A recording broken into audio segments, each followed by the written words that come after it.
Hi dear friends, welcome back to Aadi's vlogs. അപ്പോൾ ഇന്നത്തെ recipe നമ്മുടെ ട്രിവാൻഡ്രം സ്റ്റൈൽ ബോളിയാണ്. അപ്പോൾ ബോളി എന്ന് പറയുമ്പോൾ വടക്കോട്ടുള്ള ആൾക്കാർക്ക് അത്ര പരിചിതമല്ല. പക്ഷേ തെക്ക് നമ്മുടെ തിരുവനന്തപുരം, ഇപ്പോൾ കൊല്ലത്തും ഒരു കല്യാണ സദ്യക്ക് പോയപ്പോൾ ഇങ്ങനെ ബോളി കൊടുക്കുന്നത് കണ്ടിട്ടുണ്ട്. അപ്പോൾ ട്രിവാൻഡ്രം കൊല്ലം സൈഡിലാണ് ബോളിയും പാൽപ്പായസവും ഒക്കെ പ്രസിദ്ധമായിട്ടുള്ളത്. അപ്പോൾ നമ്മുടെ ട്രിവാൻഡ്രം സ്റ്റൈൽ ബോളി എങ്ങനെ ഉണ്ടാക്കുന്നതെന്ന് നോക്കാം. ആദ്യം തന്നെ 2 കപ്പ് കടലപ്പരിപ്പ് ഒന്ന് കുഴയാൻ വേണ്ടിയിട്ട് വെള്ളത്തിലിട്ടിട്ടുണ്ട്. അത് കഴിഞ്ഞിട്ട് നമുക്ക് മിൽക്ക് മെയ്ഡിൻ്റെ ഈ ബോട്ടിലാണ് ഞാൻ കടലപ്പരിപ്പ് ഇട്ടത്.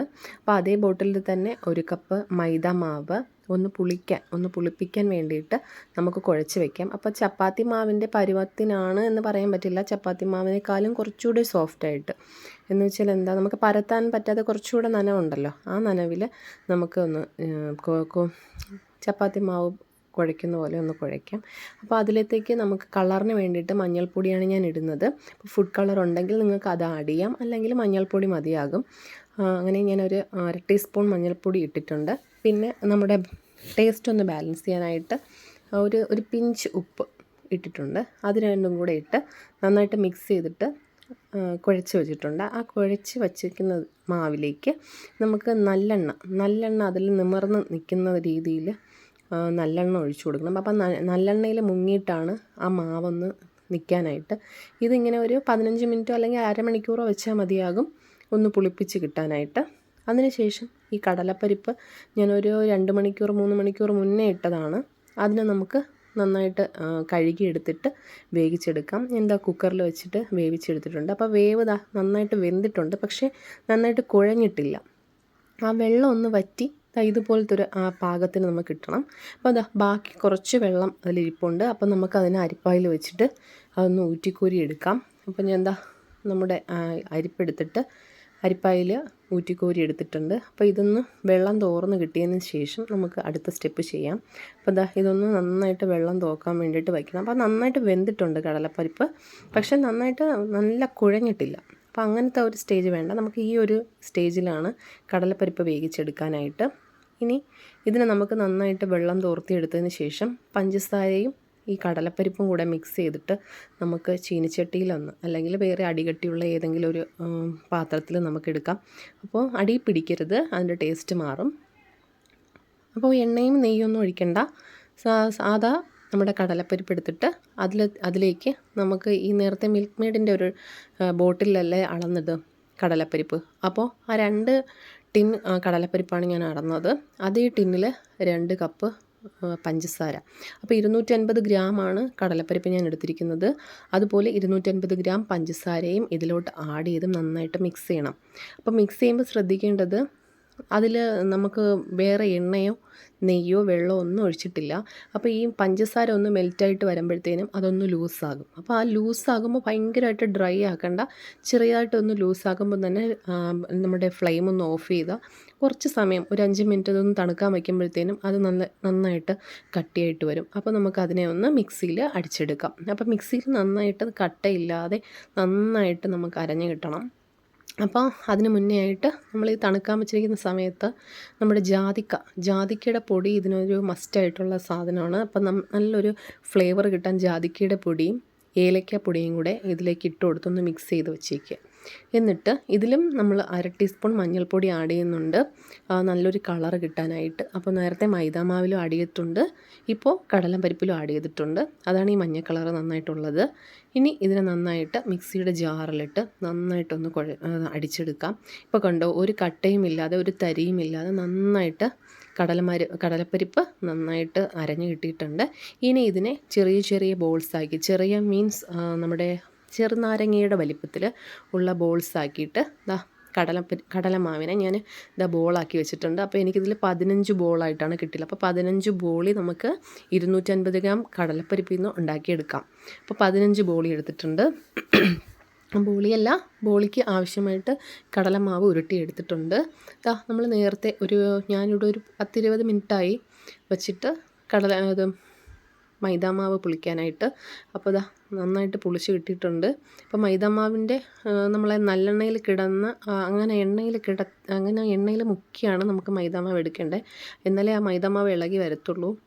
പിന്നെ ഈ നമുക്ക് നാരങ്ങ വലിപ്പത്തിലാണ് നമ്മൾ കടലമാവ് ഉരുട്ടി വെച്ചിരിക്കുന്നത്. അപ്പോൾ ആ നാരങ്ങ വലിപ്പത്തിനേക്കാളും അതിൻ്റെ പകുതി മൈദ മാവ് എടുക്കാവൂ. നമുക്ക് പുറമേ ഒരു കോട്ടിങ് കൊടുക്കണമെന്ന് മാത്രമേ ഉള്ളൂ. കടലമാവിൻ്റെ ടേസ്റ്റാണ് നമുക്ക് മുകളിൽ വരേണ്ടത്. അപ്പോൾ അത് പൊട്ടിപ്പോകാതിരിക്കാൻ വേണ്ടിയിട്ടുള്ളൊരു കോട്ടിങ്ങാണ് നമ്മൾ മൈദാമാവിൽ കൊടുക്കുന്നത്. അപ്പോൾ അതിൻ്റെ പകുതിയാണ് നമുക്ക് മൈദ എടുക്കേണ്ടത്. അപ്പോൾ വളരെ ചെറിയ ഒരു ബോളായിട്ട് മാത്രം മൈദ എടുത്താൽ മതി. നമുക്ക് മൈദ അറിയാമല്ലോ, നമുക്ക് എത്ര വേണമെങ്കിലും നീട്ടാം. അപ്പം നന്നായിട്ടൊന്ന് പരത്തിയിട്ട് അതിനകത്ത് ഈ നാരങ്ങ വലിപ്പമുള്ള നമ്മൾ നേരത്തെ തയ്യാറാക്കി വെച്ചിരിക്കുന്ന കടലമാവിൻ്റെ ബോൾ ഇതിനകത്ത് വെച്ച് കൊടുത്ത് അതിന് പുറമേ ഉള്ള കോട്ടിങ്ങായിട്ട് നമുക്ക് ഈ മൈദ മാവിനെ ഒന്ന് കോട്ട് ചെയ്ത് വയ്ക്കാം. അപ്പോൾ ഇത് മുഴുവൻ 4 ഭാഗത്തു നിന്ന് ഇങ്ങനെ കോട്ട് ചെയ്ത് ഫുള്ളിങ്ങനെ വയ്ക്കുക. അപ്പോൾ തന്നെ കണ്ടോ, ഇത്രയും മൈദ മാവ് കൊണ്ട് നമ്മൾ ആ വലിയ കടലമാവിന് ഫുൾ കോട്ടിങ് കൊടുത്തിട്ടുണ്ട്. അങ്ങനെ ഈ 15 മാവിനും ഞാൻ കോട്ട് ചെയ്ത് വെച്ചിട്ടുണ്ട്. ഇനി അടുത്ത സ്റ്റെപ്പ് എന്ന് പറയുന്നത് നമുക്കിതിനെ പരത്തിയെടുക്കാം. അപ്പോൾ ഈ മൈദ മാവ് ഇതിൽ ഒട്ടിപ്പിടിക്കാതിരിക്കാനായിട്ട് നമുക്ക് അരിമാവ് യൂസ് ചെയ്യാം. അരിമാവ് കുറച്ച് എടുത്തിട്ട് നമ്മൾ ഈ ചപ്പാത്തി പരത്തുന്ന പലകയിൽ വെച്ചിട്ടാണ് ഞാൻ പരത്തുന്നത്. അപ്പോൾ വളരെ സോഫ്റ്റായിട്ട് മാത്രം പരത്തിയാകും. അപ്പോൾ ആ കോട്ടിങ്ങിന് പുറമെ നമ്മൾ അരിമാവ് നന്നായിട്ട് തേച്ചിട്ട് ഒട്ടിപ്പിടിക്കാത്ത രീതിയിൽ ഞാൻ ബോളാക്കി എടുത്തിട്ടുണ്ട്. ഇനി അതിനെ ചപ്പാത്തി പലകയിൽ വെച്ചിട്ട് വളരെ പതുക്കെ ചെറുതായിട്ടൊന്ന് ടച്ച് ചെയ്ത് കൊടുത്താൽ മാത്രം മതിയാകും പരത്താനായിട്ട്. ഒത്തിരി പ്രസ് ചെയ്യരുത്. അത് മാത്രമല്ല, നമ്മുടെ ചപ്പാത്തിക്ക് പരത്തുന്ന രീതി പോലും അത്രയും പ്രസ് പോലും പാടില്ല. ഇപ്പോൾ ചെറുതായിട്ടൊന്ന് തൊട്ട് കൊടുത്താൽ മതിയാവും. ചെറുതായിട്ടൊന്ന് നൈസായിട്ടൊന്ന് തൊട്ട് പരത്തി റൗണ്ട് ഷേപ്പിലാക്കി നമുക്ക് ചുട്ടെടുക്കാം. അപ്പോൾ നമ്മുടെ ആ കോട്ടിംഗ് ഒന്നും പൊട്ടിപ്പോകാത്ത രീതിയിൽ പരത്തണം കേട്ടോ. നമ്മളത് പൊട്ടിപ്പോയി കഴിഞ്ഞാൽ നമ്മളുടെ ആ ഒരു രീതിയിൽ നമുക്ക് കിട്ടത്തില്ല.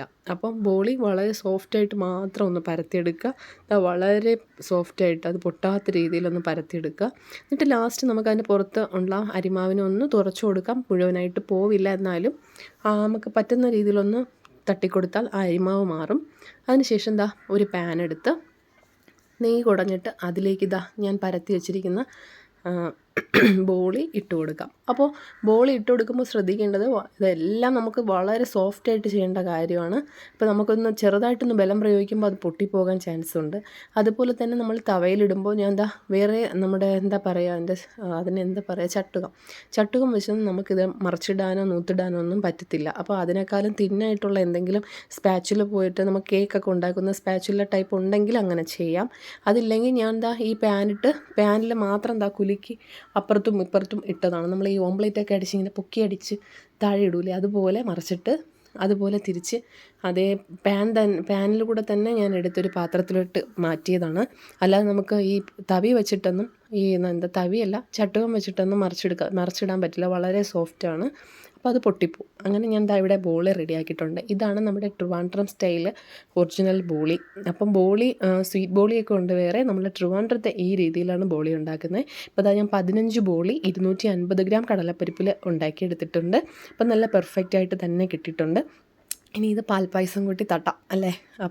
അപ്പോൾ എല്ലാവർക്കും നമ്മുടെ ട്രിവാൻഡ്രം സ്റ്റൈൽ ബോളി ഒന്ന് പരീക്ഷിച്ച് നോക്കാവുന്നതാണ്. പ്രത്യേകിച്ച് വടക്കോട്ടുള്ള ആൾക്കാർക്ക്, ഇതെന്താണെന്ന് അറിയാത്ത ആൾക്കാർക്ക് ഒരു പുതിയ ഡിഷ് എന്നുള്ള രീതിയിൽ നമുക്കിത് പരീക്ഷിച്ച് നോക്കിയിട്ട് നല്ല പാൽപ്പായസം കൂട്ടി കഴിക്കാവുന്നതാണ്. പാൽപ്പായസമാണ് ഇതിൻ്റെ ഒരു കോമ്പിനേഷൻ. നമ്മുടെ റെസിപ്പി ഇഷ്ടമായിട്ടുണ്ടെങ്കിൽ എല്ലാവരും ഒന്ന് ലൈക്ക് ചെയ്യുക, കമൻറ്റ് ചെയ്യുക. ഇപ്പോൾ ചാനൽ ആദ്യമായിട്ടാണ് കാണുന്നതെങ്കിൽ ഒന്ന് സബ്സ്ക്രൈബ് ചെയ്തേക്കുക. തൊട്ടടുത്തുള്ള ബെല്ലൈക്കൺ ക്ലിക്ക് ചെയ്താൽ പുതിയ റെസിപ്പീസ് അപ്ലോഡ് ചെയ്യുമ്പോൾ കാണാവുന്നതാണ്.